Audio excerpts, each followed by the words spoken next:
Dans le fil général des recherches qu'il m'est arrivé de poursuivre, il y a toujours eu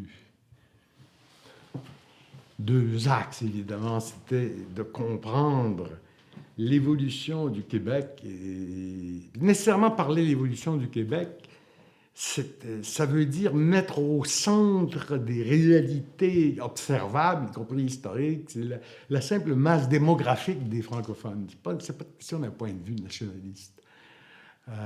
Au contraire, très souvent, par exemple, si vous me prenez le Québec comme objet global, comme société globale, c'est bien de valeur, mais vous ne pouvez pas réduire ça aux Canadiens français. Mais parce que, bien sûr, la classe est extrêmement importante, la classe dominante, pour aller un peu vite, là, a toujours été anglo-canadienne, anglo-britannique, et puis anglo-américaine. Alors, ça, c'est pour l'ensemble de la société québécoise, vous devez en tenir compte. Mais il reste que, malgré tout, si vous voulez saisir l'évolution du Québec, vous allez être obligé de tenir compte de l'inertie du colonisé, par exemple. De tenir compte du fait que depuis la Confédération en particulier, depuis la création de l'Assemblée législative en 1792, au fond, les francophones, comme on a appris à dire plus tard, ceux qui s'appelaient tout simplement les Canadiens, sans avoir besoin de se préciser qu'ils voulaient dire français, les autres s'appelaient British. Il n'y a pas de problème, ils se sont appelés Canadiens seulement plus tard. Là, c'est devenu important de le faire. Mais ils étaient obligés donc d'assumer ce qui est l'évolution à partir de ce moment-là qu'il y a une expression politique, la majorité physique, malgré les limites de la distribution de la franchise électorale de l'époque, il reste que ça donne la majorité parlementaire. Et par conséquent, tu ne peux pas suivre l'évolution de la société québécoise sans continuellement être pris à mettre au centre de l'affaire la dynamique interne à ce qu'il faut bien dire, et l'ethnie qui est l'ethnie principale qui la compose, ça correspond à la définition ethnie. Qu'est-ce qu'une ethnie? C'est un groupe qui se définit par, pour ainsi dire, pas sa génétique, sa généalogie.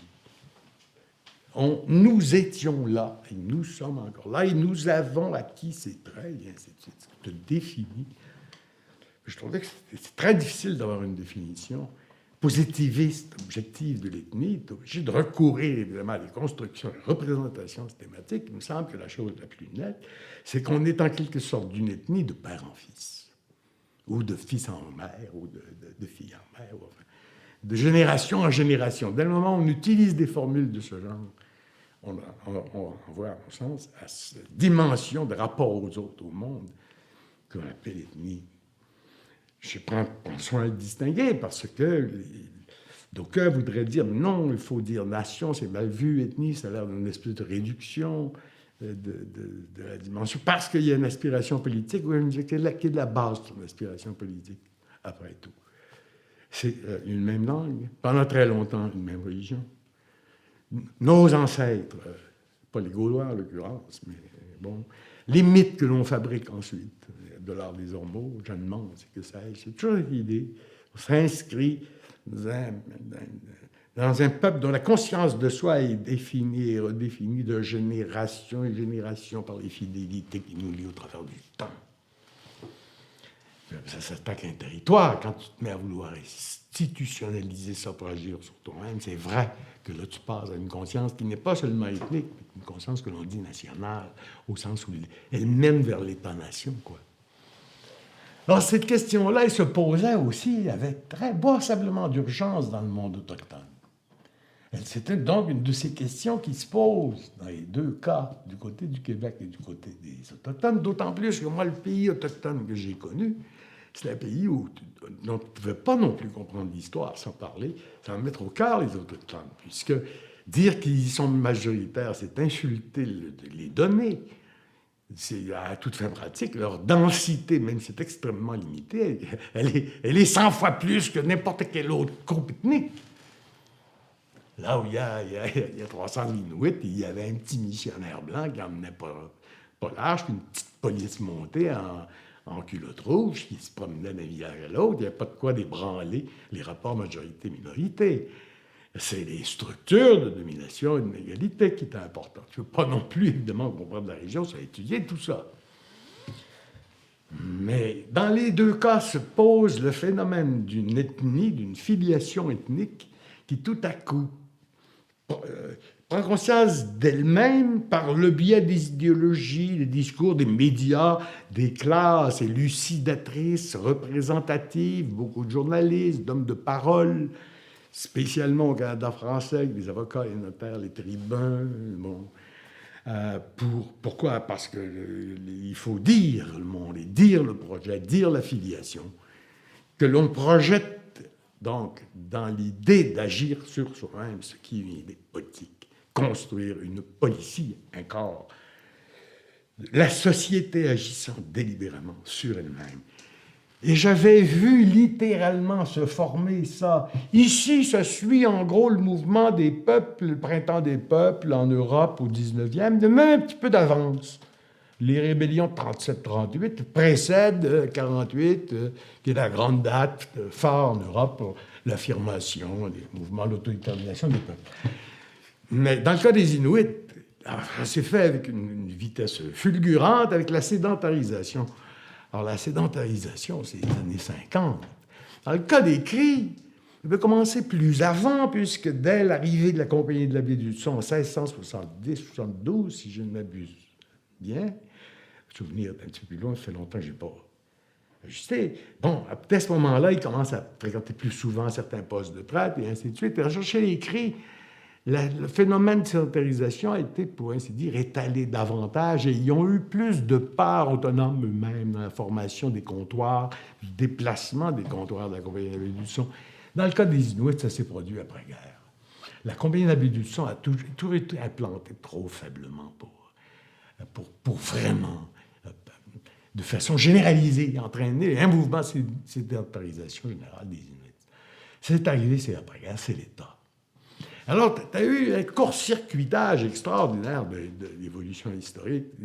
Les Inuits, ils sont sortis de l'ethnicité culturelle, dans ce qui est là de plus immédiat, pour ainsi dire, dans un monde où la mémoire immémoriale est en quelque sorte au cœur même des ritualismes et des coutumes et des rôles et la distribution des rapports symboliques entre les hommes, les fameux grands, les maudits systèmes de parenté.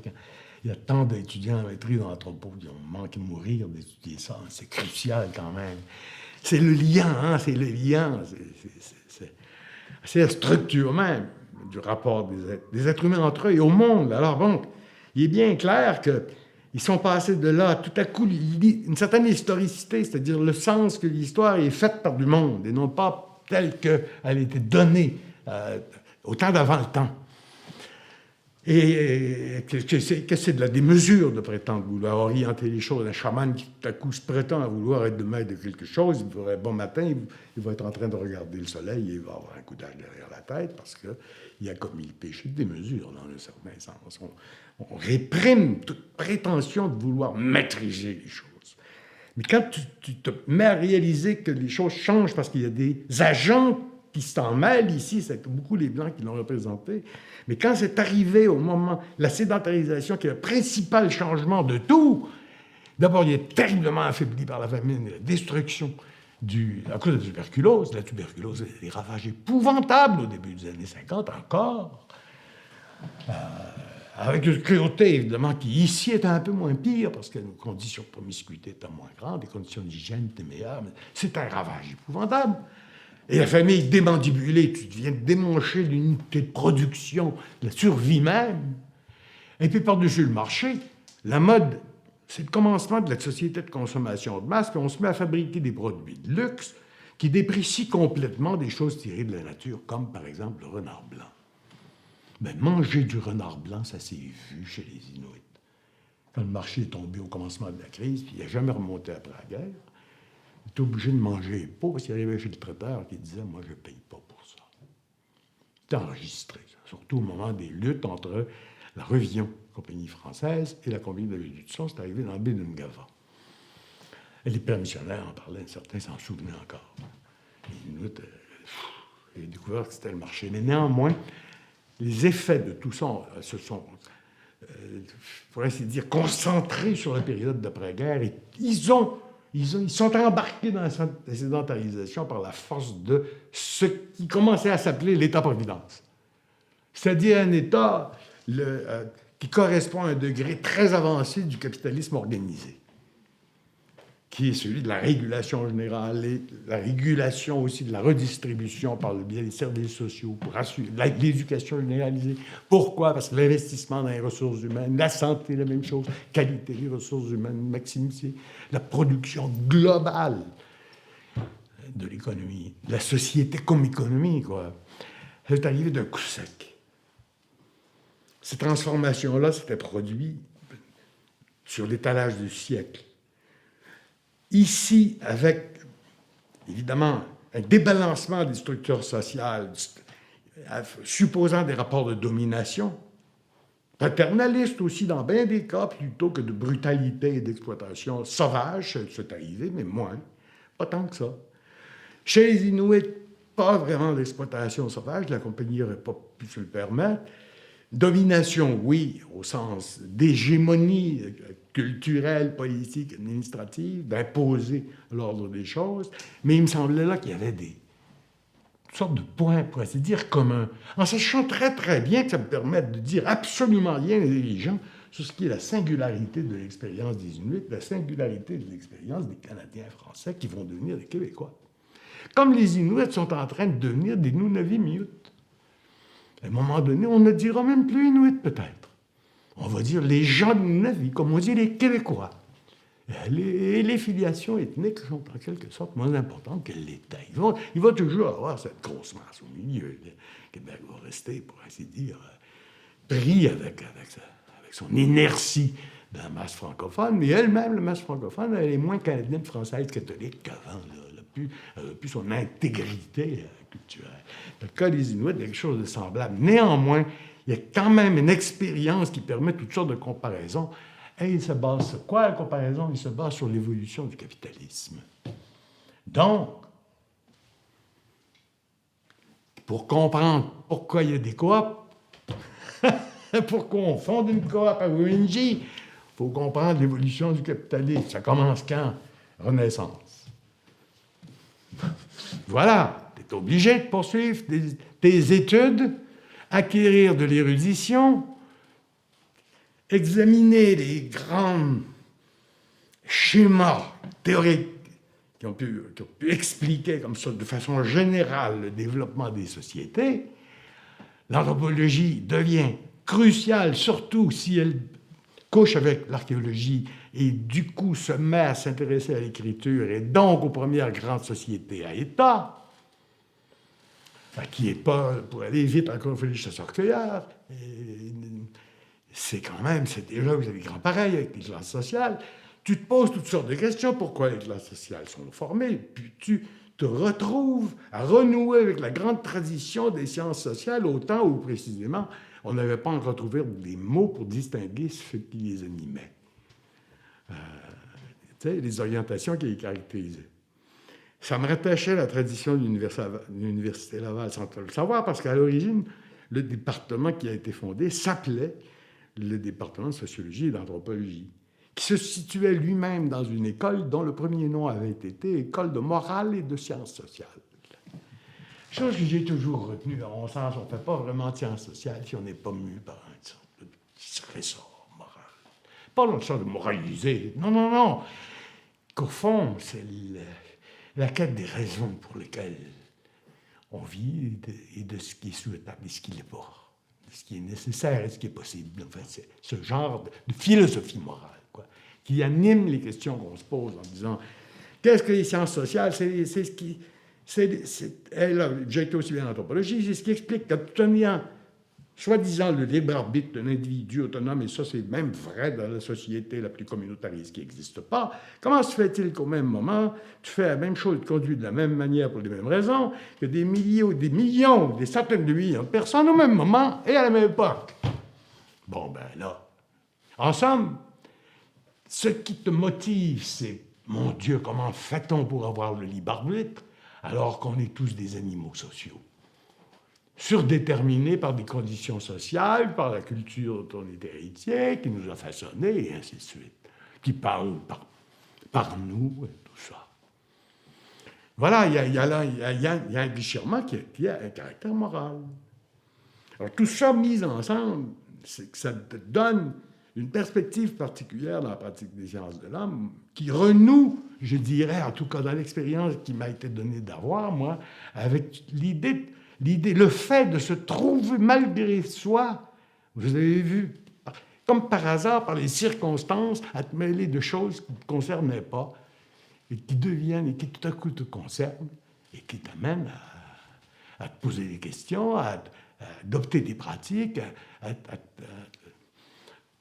pratiquer un métier, si tu as la chance de trouver la possibilité de trouver une institution qui te donne la chance de devoir exposer ce que tu penses devant des jeunes adultes qui te regardent venir et qui avaleront pas n'importe quoi, d'être obligé de mettre de la rigueur dans ton, organiser ta façon de penser par le biais d'écriture, puis autant que possible, essayer de chercher, de voir ailleurs toutes sortes de choses, d'avoir des sources de l'érudition acquise pour essayer de te nourrir, pour voir ce que tu ne sais pas compléter, ou alors chercher des données là où elles sont. Il y a moyen de les cueillir d'une manière ou d'une autre par des méthodes de l'entrevue, par exemple, en contact des gens, l'observation, ou alors évidemment les chiffres. Je ne ferai jamais parler en mal des chiffres, je sais qu'on en rit beaucoup, mais c'était extraordinaire, moyen de briser tes schémas, de poser des questions tout à coup en disant « Comment ça se fait qu'il y a une exception ici ?» Tu t'y mets.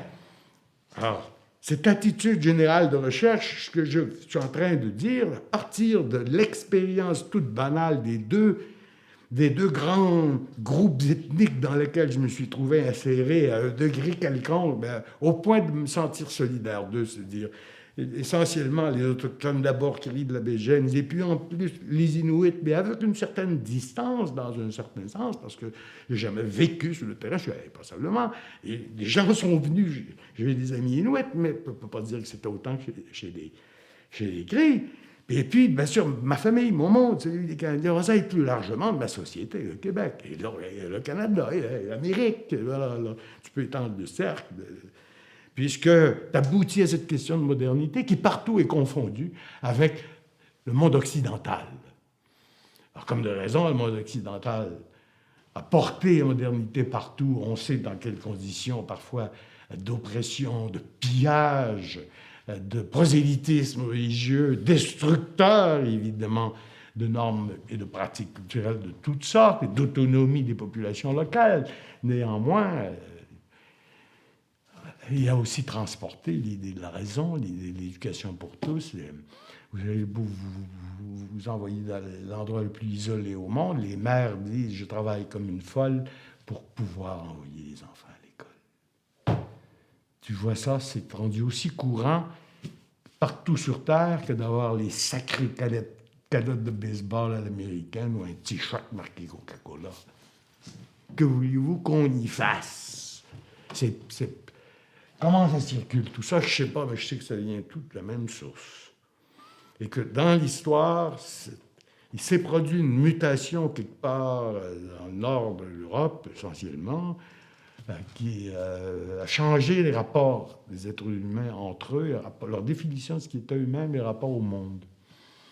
Et que ça, depuis ce temps-là, ça n'en finit plus de démandibuler les relations entre les hommes, leurs relations à l'histoire, à leur mémoire, et ainsi de suite. Donc, en quelque sorte, j'ai utilisé une formule qui voulait dire ébrécher, percer de brèche la culture dans son intégrité, dont les fonctionnalistes nous disaient qu'elle était globale, fonctionnellement une. La dernière représentation qu'on s'est donnée, y compris chez les Inuits, la culture n'est plus une, c'est fini.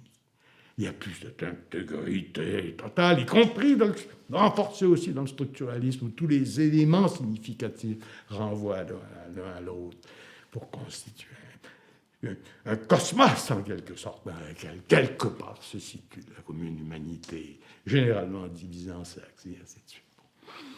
Alors, j'avais fait écrit passablement chose là-dessus. Bon, il y a l'éclatement des systèmes de référence. J'empruntais le mot pluralisme pour dire ça.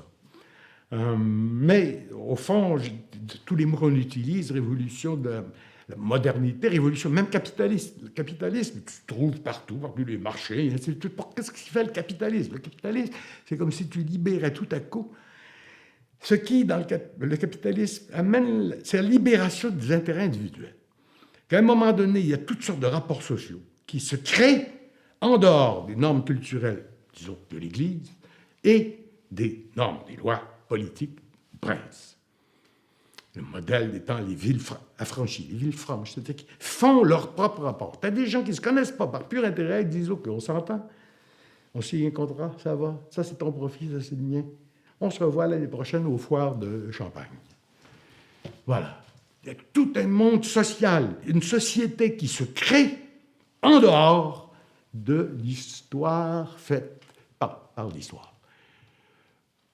Par le politique, en dehors de l'État, en dehors de la mémoire transmise par la culture.